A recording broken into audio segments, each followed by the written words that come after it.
And what about this one? Doesn't seem to be coming. Ah, there it is. All right. I just need to push on it a little bit. All right.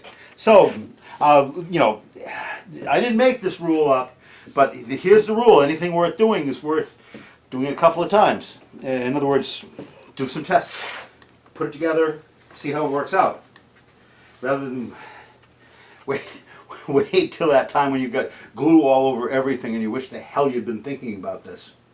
I've got to remember, I've got a knot hole I couldn't get rid of. Clever as I am. I've got a knot hole right here and I've got to plug it. It's got a circular disturbed grain around it, so it will probably excuse whatever I put in it. I think I'm going to just cut a piece of this from this area right here and just set it in there. It won't make it go away. I mean, I could cut a square out and put a big square in. I think in this circumstance I'm better off just slightly roughing this into a regular shape, an octagon or something, and jamming a piece of something in there and leaving the concentric ring part of it. In other words, leaving the blemish, filling the hole, but leaving the blemish. So I don't think I can make it go completely away. If I used that area right there, I really should take care of that before I glue this thing up. Should I? No, because I'm going to want that. I'm going to put a piece of plywood here, right? I said that melamine plywood I'm going to put on this. If I have a plug there, it'll get in the way. I'll just have to chop it out later. Oh well. Okay, joints are going to come out perfectly. Now I've got the corner clamps I want to get into play. So I guess I'm going to do that next. I guess I'll get them down. It's a contraption I made myself with threaded rods and things, and I may need some long pieces and some couplers. We'll see. Let's see what happens. So I cut up some pieces of aluminum channel, sawed them up. They saw pretty easily, and drilled and tapped and drilled holes, and got some small threaded rod. I don't know what size it is, but it's small. I don't know what size it is. And wing nuts. The wing nuts are kind of small. It kind of hurt your fingers. I end up sometimes using pliers on them. But I need to change the size of this thing. I need this to be the width. And that's just wing nut, wing nut, wing nut. It's boring. So I did the rapid turn trick here. We walk that thing back.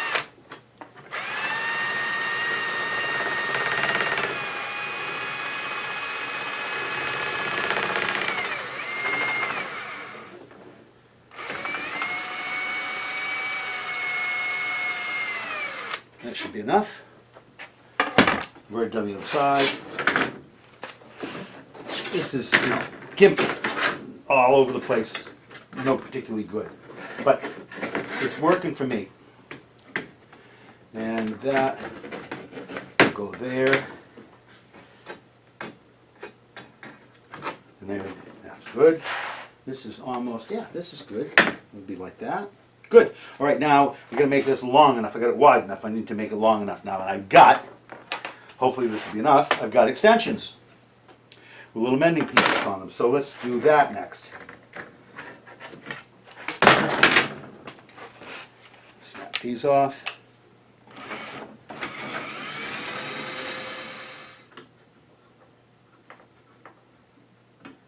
There you go. That's extended. Be plenty long.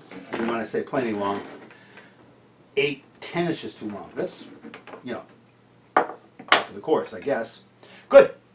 There's that one.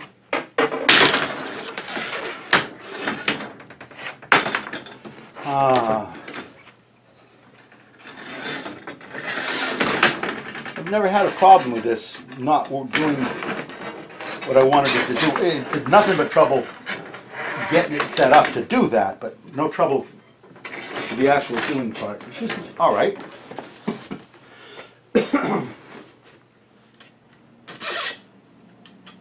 Would be cool if I had, a different size for every application, but who's got that kind of space?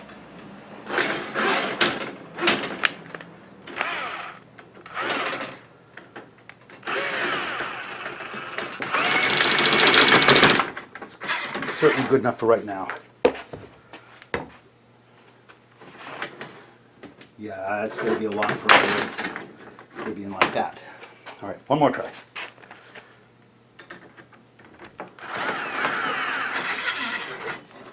Yeah, this is soft copper rod. It's not what I use to tighten these things, but it's good for driving them around.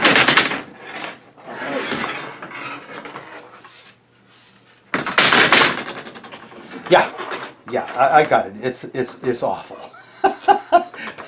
It's the best four-way clamp I've got. Yeah, so there you have that. Once I get it to the right size and I get all the pieces on and all the corners on and the rest of that crap, it's like, I don't know what you were complaining about, Dave. It looks great.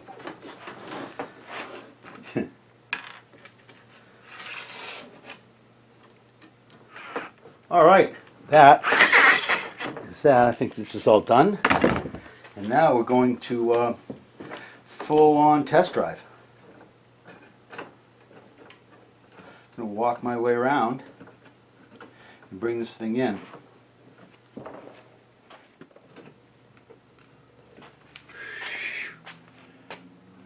All right, spin it around. Wash your eyes.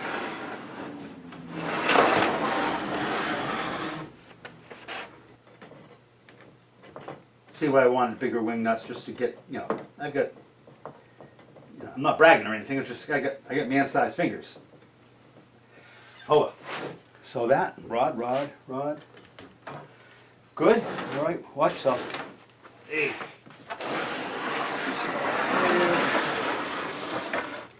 Yeah. All right. This one's about 1/2 of an inch out, and I get to loosen that because I've pitched it. Not good.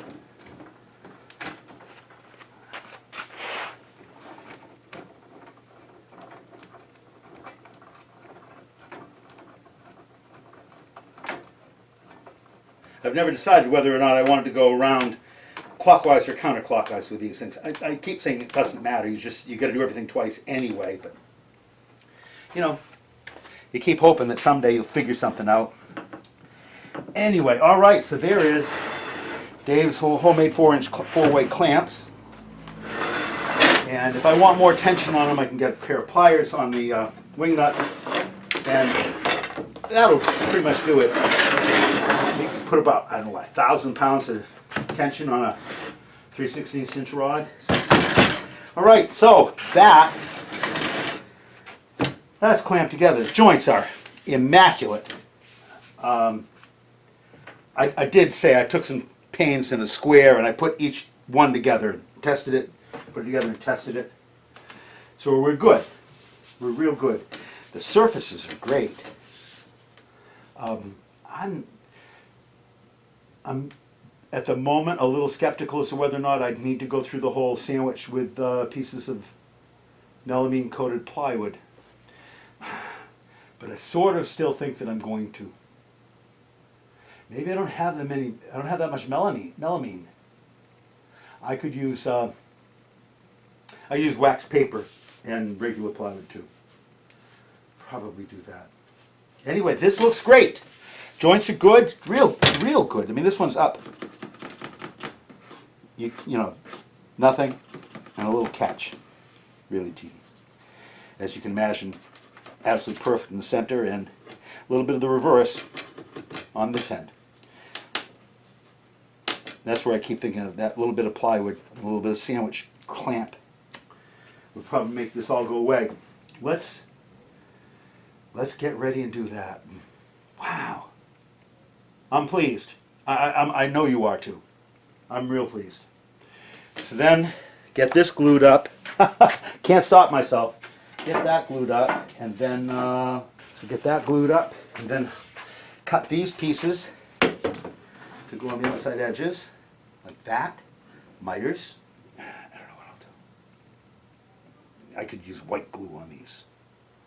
Glue these. Probably will put little nails in to pin these corners together. I'll have this to clamp them to, and I'll probably put a little line of glue along this, and then get my brad nailer out and drive some brad nails through the back. Clamp this down to it, and then bang, shoot some small brad nails in the back edge of this thing. Lock that all together, and then there's the molding that goes on the inside, making the lip for the glass. And then it's finishes. And then it's off to the frame shop. I'm the kind of guy that brings frames to the frame shop.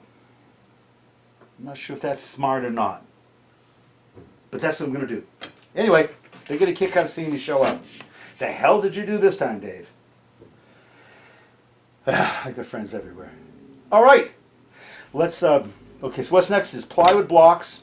Do a test run on those to make sure I've got that thing figured out. And then disassemble everything. Mix up some glue and glue it together. This is one of those times I don't think I'm going to tint the glue. I say that, but I'll be standing here with a bucket of glue that'll be white and creamy looking at the joint and saying, I could tint this a little. And I know I will. Oh well. At least I'm predictable. All right, see you in a minute. We'll get ready for glue. No, we'll get ready for plywood blocks. Then we'll go glue. So, 2 blocks of plywood. Let's come to that. That's great. I know, I'm 2 for 2 here. I'm declaring success on the basis of 2. Look at that. All right. So I don't have anywhere near enough pieces of the melamine coated stuff, and I'm not certain why. But these are fine. This is scraps from some cabinet project. Not looking for much out of these things. I'm just looking for that little teeny bit of alignment. So I'm aiming the clamp for the middle of the miter.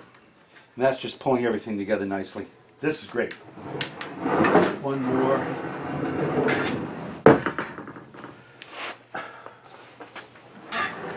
Oh, come on. My young Kohai has got, it's good for him, but he's got stuff all over the damn bench. Random pieces of plywood and clamps thrown in the middle. Technique is going to work really well, mostly because these joints are virtually perfect to begin with. I'm not embarrassed. I think it's good. All right, so then there's that. So this pulls everything together. That's pretty darn nice.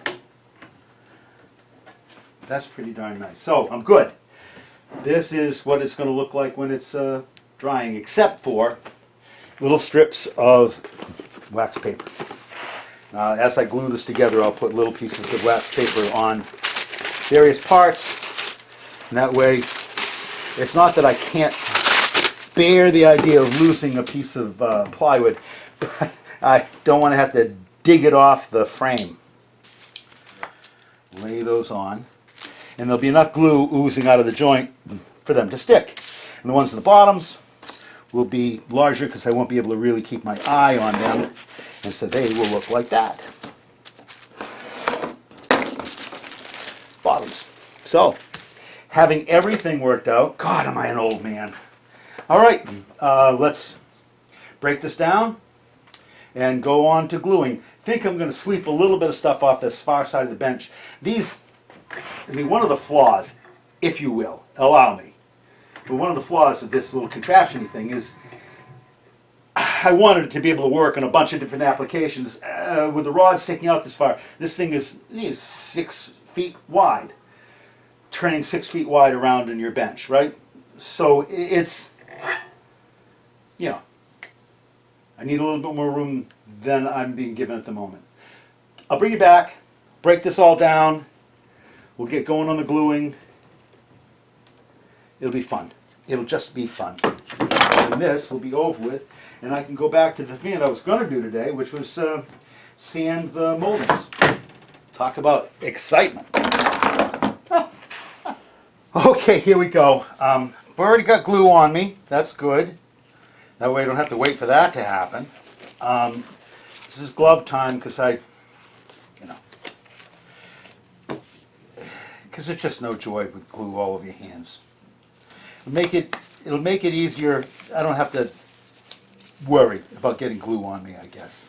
I'm not sure. I'm not sure.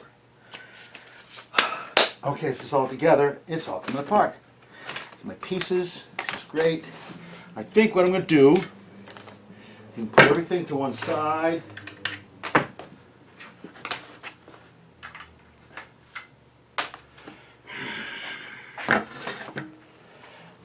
I want to put a tiny bit of color in this thing. I'm not going to put any fillers in this yet. I'm going to put a tiny piece of color in. Tiny. Oh, Jesus. That was enough to color a house. All right, great.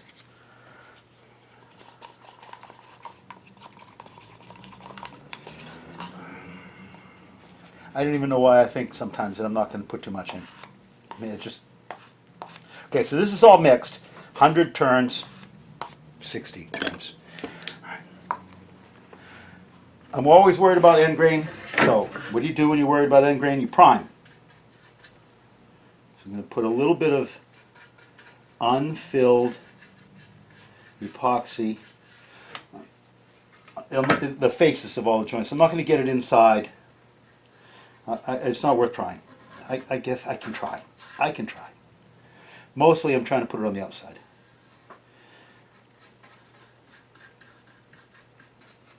This will, if it's inevitable that I get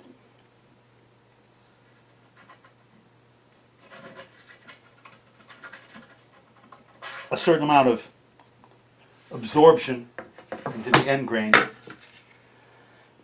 then let's plan on that. And put a little bit on ahead of time, and I don't put any filler in because I don't want if it's going to soak the stuff up, I want it to soak up as much of it as it can in the amount of time that I give it. Which means that if I put filler in, it could plug up the pores a little bit. If that's a good thing, then it's fine. In a minute, I'll do that, and it'll be done. But for right now, I'm giving it an opportunity to take some of the thinned, not thin, but the thinner epoxy glue and allow it to soak in.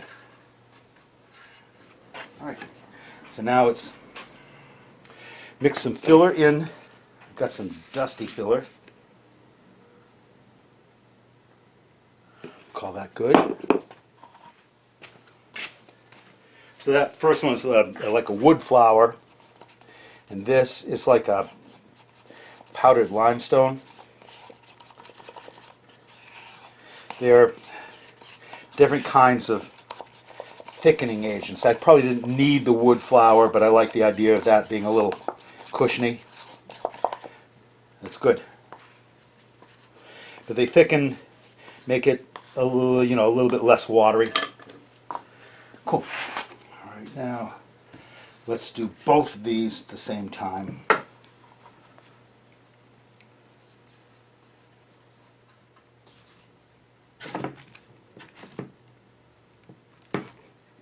That. And that's what it looks like when that's together. Whoa, that's good. Whoa, that's good. Whew.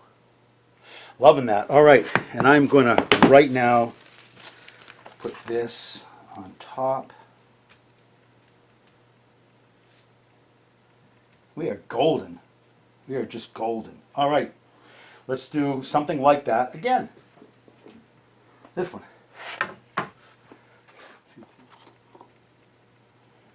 Now, this is the time you start wondering, does that feel a little stiff? Am I going to have the time? I hope so. Oh, baby. Now, am I going to run out of glue? All right, here's that one. So I'm 2 for 2.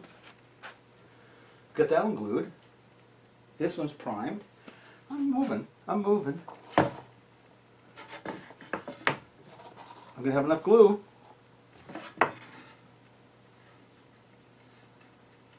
Well, you can, I don't know if you can see it as well as I can, but that glue that I put on, you can see it's soaked in. I mean, it's a real thing.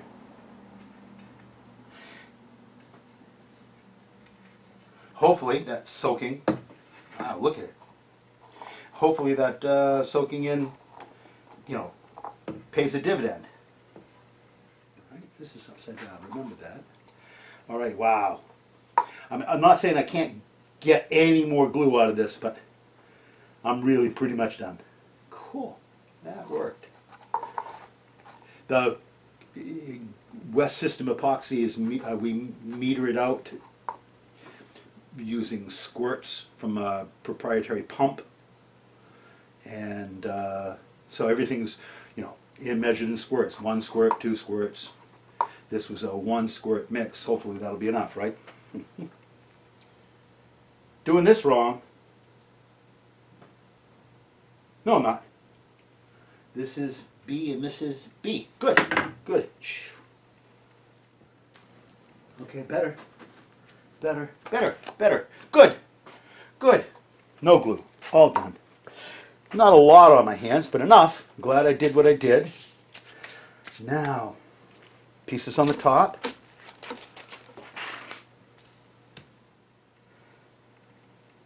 I'm pausing to reflect on what happens when I get these all on. Will I have room for the clamp? And I believe the answer is yes. All right.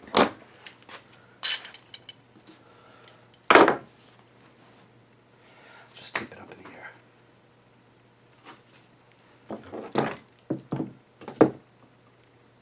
Yeah, no. No, I won't. No, I won't. Okay, glad I was there for that one.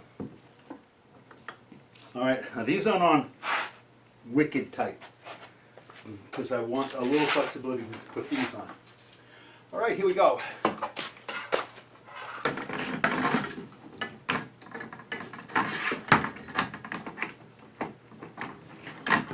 Come on. Look at me go.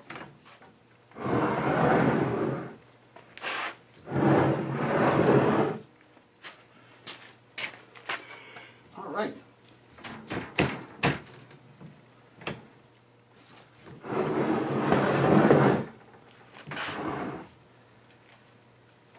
All right, now it's the pliers. It's all about the pliers.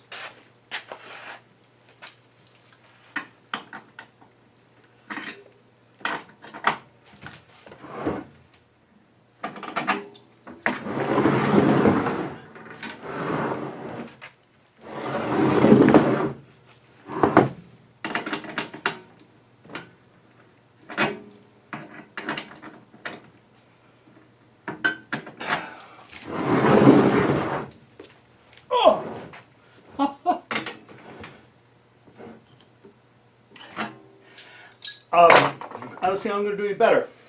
I am going to get 4 more clamps and put them on the outside corners. Be right back. Good. Liking that.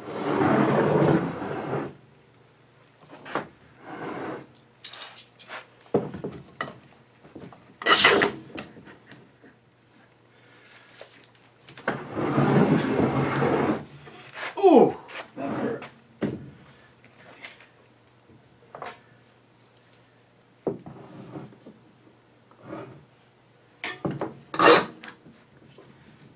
All right, that is done. I know you're as excited as I am. That's really cool. That went not exactly the way I planned, but really close. And I think everything's going to work out. Little teeny bit of, I wish that piece of wax paper is a little bit bigger at the top. I could have put 2 on. I could have just used a little bit more matte wax paper. Oh well, I think I got it. The trick here was that these are smaller than the width of the board, so should be all right. Anyway, the double clamp thing gets the inside and the outside. I'm good with that. These things are achieved good tension. It's not quite a C, but good tension just the same. How'd I do in this one? See, much better tone on that one. It's like an A. Well, Anyway, corners look good. It's flat. It's not up in the air. I mean, it's a lot to be said for this is a good thing. If you recall, I planed this surface, but I didn't sand it. Didn't sand either side because I knew that I was going to get little bits of glue on, and I knew that sanding will take those off. Only about 1.5 inches of this thing actually shows anyway, but we'll have that be a good 1.5 inches. Let's so next is I guess fill in the day with waiting for the glue to dry, and I'll do some sanding on the molding, so I'm going to make the strips around the edges. Thanks for watching. And if you made it this far, God bless you. This is probably the most fun we're going to have. But we had this. Hey, so I'm always talking about the first coat of shellac being put on new fresh wood as a sealer, as a sanding sealer. And the theory is that it improves the sanding. There's nothing worse than going through the process of sanding some piece of wood and getting it so that you just love the surface of it, and then you put a coat of finish on, and that finish causes the grain to lift, and all of a sudden it's fuzzy. And everything from that point on is just muddy and fuzzy. It drives me crazy. I'm sure it does you too. So a couple of things I want to show you what's going on. Working on the back bands to the mirror, to the picture frame project, and I want you to see a couple of things. I'll bring you in. So, pardon the mess. Place is always like this. So here's at least Dave's theory, right? I shellac this with some amber shellac. I like it because it gives maple a little bit of that old, kind of honey tone. And you can see things that I'm worried about right off the bat.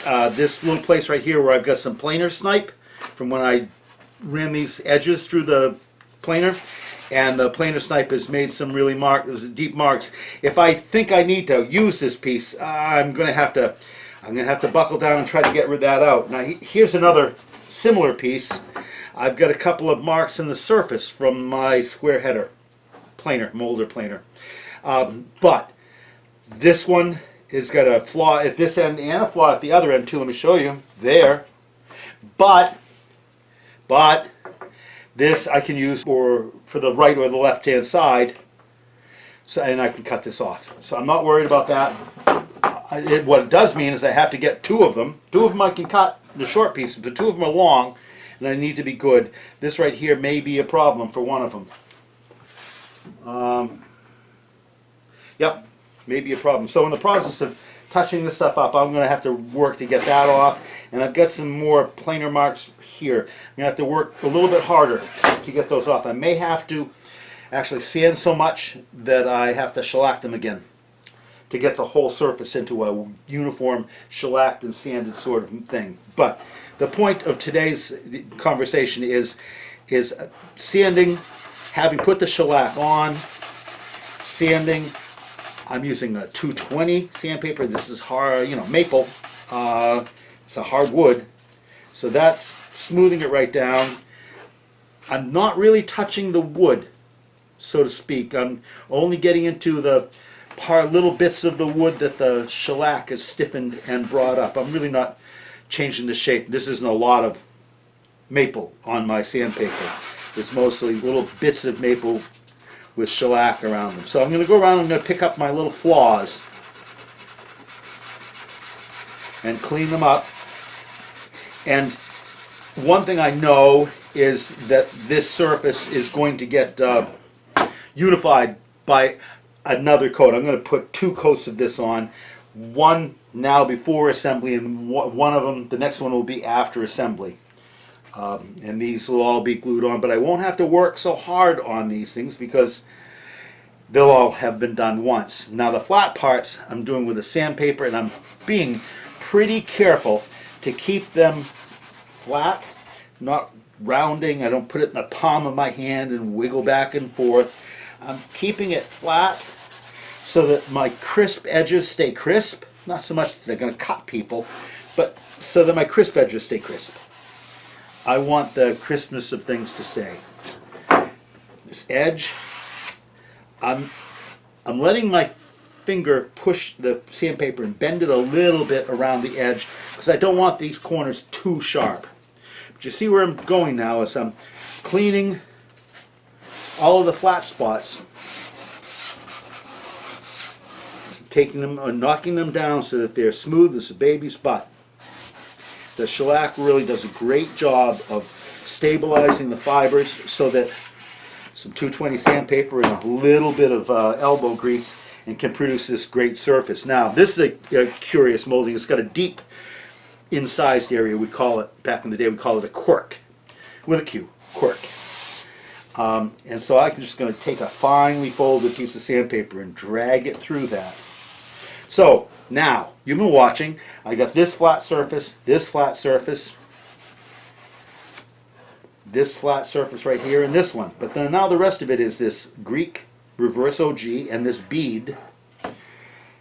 And as much as I can work to make these surfaces stay flat, these surfaces right here are not going to respond well to flat. So out comes the single aught steel wool. It's pretty coarse steel wool, not the coarsest, got it, but it's not the finest by any means. It's pretty coarse.